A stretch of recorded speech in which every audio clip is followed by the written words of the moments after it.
સુરતના પાંડેસરા વિસ્તારમાં એક 27 વર્ષીય યુવકે ગળે ફાંસો ખાઈને આપઘાત કરી લીધો હતો। ત્યારબાદ યુવકના મૃતદેહને પોસ્ટમોર્ટમ અર્થે સુરત સિવિલ હોસ્પિટલ ખસેડવામાં આવ્યો હતો। જોકે પરિવારજનો દ્વારા આક્ષેપ કરવામાં આવી રહ્યો છે કે પ્રેમિકાના પરિવારના ત્રાસના કારણે યુવકે આપઘાત કર્યો છે।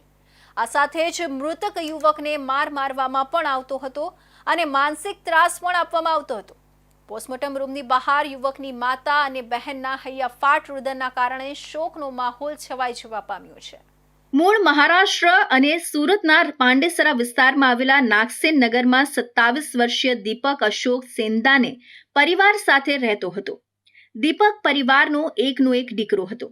પરિવારમાં માતા પિતા અને 2 પરિણીત બહેન છે। પિતા ખાનગી કંપનીમાં સફાઈ કામ કરીને પરિવારનું ગુજરાન ચલાવી રહ્યા છે, ત્યારે માતા અન્યના ઘરોમાં ઘરકામ કરીને આર્થિક રૂપે મદદરૂપ થઈ રહ્યા છે। આ સાથે જ દીપક ઓનલાઈન ડિલિવરીનું કામ કરી પરિવારનો આર્થિક સહારો બની રહ્યો હતો। તે દરમિયાન ગઈકાલે બપોર બાદ દીપકે ઘરનો દરવાજો બંધ કરીને પંખા સાથે દુપટ્ટો બાંધી ગળે ફાંસો ખાઈ લીધો હતો। આ અંગેની જાણ થયા બાદ આસપાસના લોકો દ્વારા દરવાજો તોડીને જોતા દીપક લટકતી હાલતમાં મળી આવ્યો હતો। ત્યારબાદ મૃતદેહને પોસ્ટમોર્ટમ અર્થે સુરત સિવિલ હોસ્પિટલ ખસેડવામાં આવ્યો હતો। આ સાથે જ માતા અને બહેનોના હૈયાફાટ રુદનના કારણે સૌ કોઈની આંખમાં આંસુ આવી ગયા હતા। મૃતકના પિતા અશોકભાઈએ જણાવ્યું હતું કે એ કામ પર ગયો હતો અને બપોર બાદ ઘર પાસે જ ફોનમાં ઊભો વાત કરતો હતો અને બૂમાબૂમ પણ કરતો હતો। એ કામ પર ગયો ત્યારે તેને શું ધમકી આપવામાં આવી હતી તેની અમને કંઈ જાણ નથી।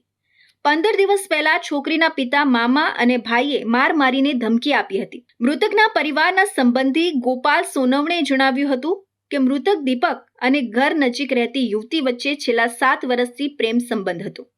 યુવતીના પરિવારજનો તેને માનસિક ત્રાસ આપતા હતા અને ઘણીવાર તેની સાથે મારપીટ પણ કરી છે। યુવતીના પરિવારજનો દ્વારા તેને અને તેના પરિવારજનોને અલગ પ્રકારની ધમકીઓ પણ આપવામાં આવતી હતી। દીપક અને યુવતી સાથે ઘણીવાર મારપીટ પણ કરવામાં આવી છે, જેથી દીપકે મજબૂરીમાં કંટાળીને આ પગલું ભરી લીધું હશે। ऊपर लड़के का अफेयर था बोले तो वो तो हम तो उधर गंगाधरा में रहते हैं, तो यहाँ पे आने के बाद ये सब पूरा मैटर पता चला। तो बोले कुछ लड़के का अफेयर था, तो लड़के के माँ बाप उनको मतलब टॉर्चर करते थे, 2-3 बार मारा भी था बोले। इसके वजह से मतलब उसको इतना प्रेशर आ गया तो आत्महत्या करने पे मजबूर हो गया लड़का। क्या मांगे हैं आपकी? मांग यही है लड़के को न्याय मिलना चाहिए। उनका एकलौता एक लड़का था। વધુમાં જણાવ્યું હતું કે એકના એક દીકરાના મોતના પગલે પરિવારની ખૂબ જ હાલત ખરાબ થઈ ગઈ છે। પરિવારમાં કમાવા વાળો અને પરિવારનું ગુજરાન ચલાવનાર એકનો એક દીકરો જ હતો। મૃતક દીપક પરિવારનો આર્થિક સહારો હતો, જેના કારણે હવે આ પરિવાર બરબાદ થવા પર આવી ગયું છે।